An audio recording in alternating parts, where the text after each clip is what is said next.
Hello, my name is Gapasi and I'm a student of Southern New Hampshire University. I'm currently pursuing management in logistics and operations. So I'm hereby presenting you about the video on the project called Government in June. So there were some questions I asked on each interview. So hereby I'm gonna give the correct answers. So to start, the first question is asked, what are three branches of the government? So some of the interviewees tried to answer these questions, but sometimes they could fail. Question says, what are three branches of U.S. government? Three branches of U.S. government? Yeah. The first one is executive, the second is legislative, and the third one is judiciary branch. Wow. So the first question is asked, what are three branches of U.S. government? Three branches of U.S. government. I know two. Yeah. There is legislative Yes. and executive. So the real answer would be the three branches of government. There is legislative, judiciary, and executive branch. So legislative branch is the branch that contains the House of Representatives and the Senate. So Americans elect their senators and representatives.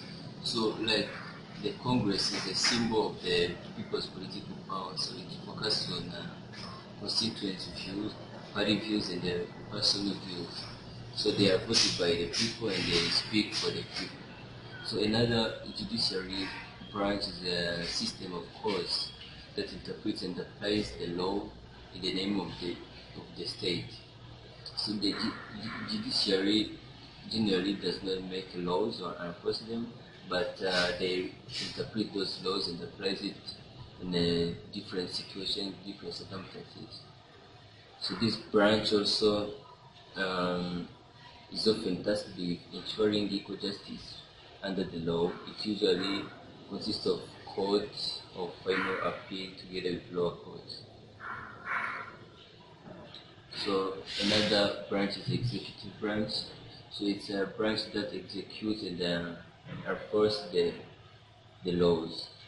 So this branch is an organ exercising authority in and holding responsibility for the governance of a state.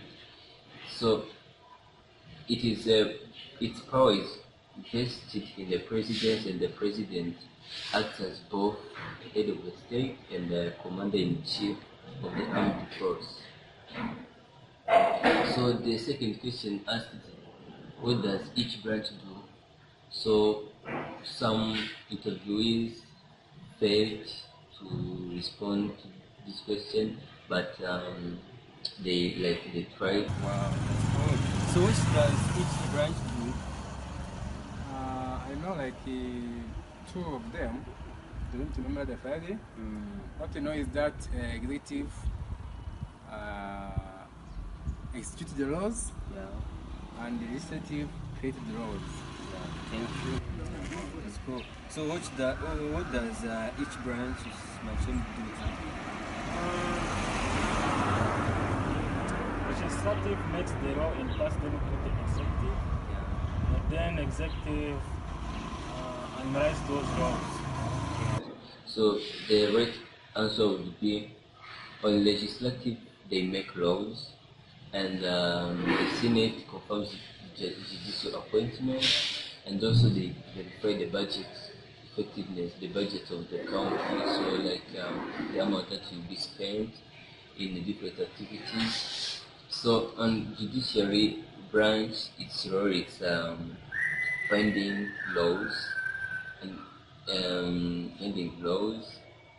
and the courts may find executive actions unauthorized, and this branch, judiciary, does not approve the budget.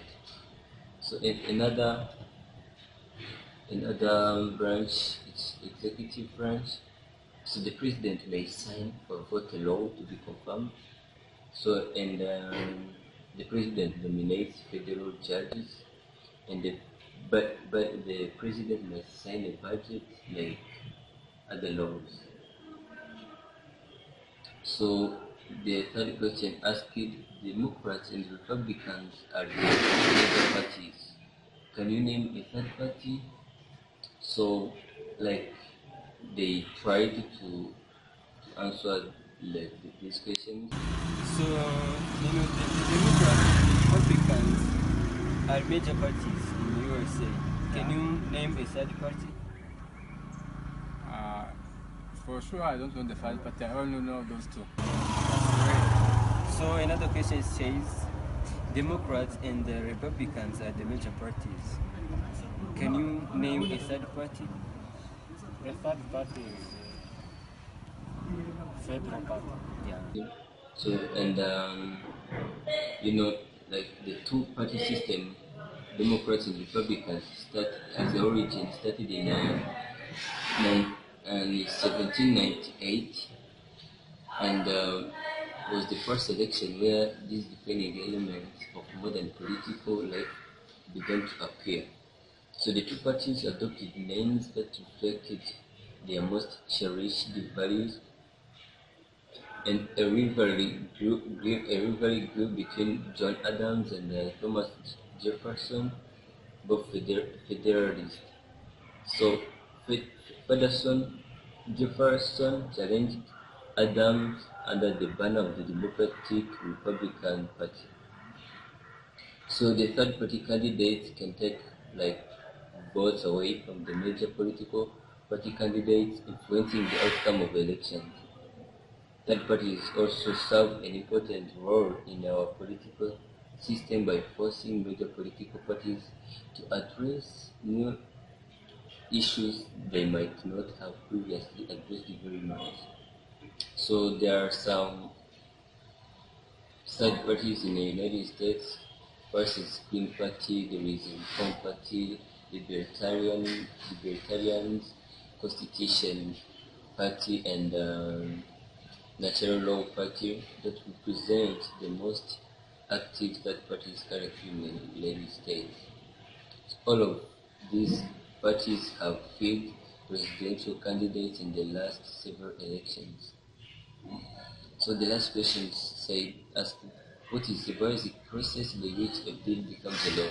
So on this question, the interviewees were challenged to answer this question because they really don't know what a bill means.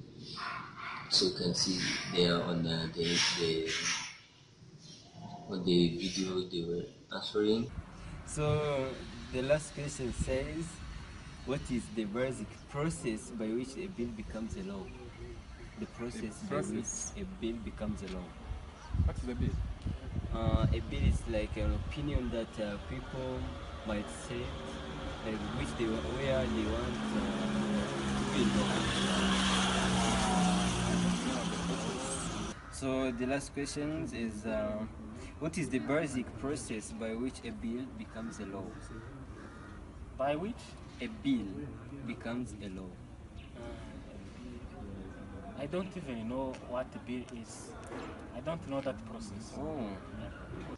The correct answer is in order for a bill to become a law, we first need to create a bill. So anyone may draft a bill, however, only members of Congress can introduce legislation. And as soon as a bill is introduced, it is referred to a committee. So often, bills are referred to a subcommittee for study and hearings. So when the hearings are completed, the subcommittee may meet to mark up the bill. After receiving the subcommittee's report on the bill, the full committee votes on its recommendation to the House or Senate. So this procedure is called ordering a bill reported. So after they vote a bill, so a bill is passed or defeated by the members voting. If they vote and they say that the bill has to continue, like become a law, they vote it and it continues to another stage where the referrals, where it goes from referral to other chamber. So here, when the House or Senate passes a bill, it is referred to the other chamber. So another step, it's a conference committee action.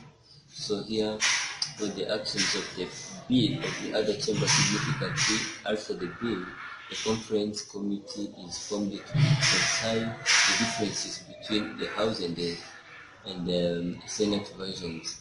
After both the House and the Senate have approved the bill in identical form, it is sent to the President. So if the President approves of the legislation, he signs it and it becomes a law. So that is what we call overriding a veto. Here it's if the President vetoes a bill, Congress may attempt to override the veto. So this is the end of the presentation. I was answering the questions that were asked by the interviews on the street interview video.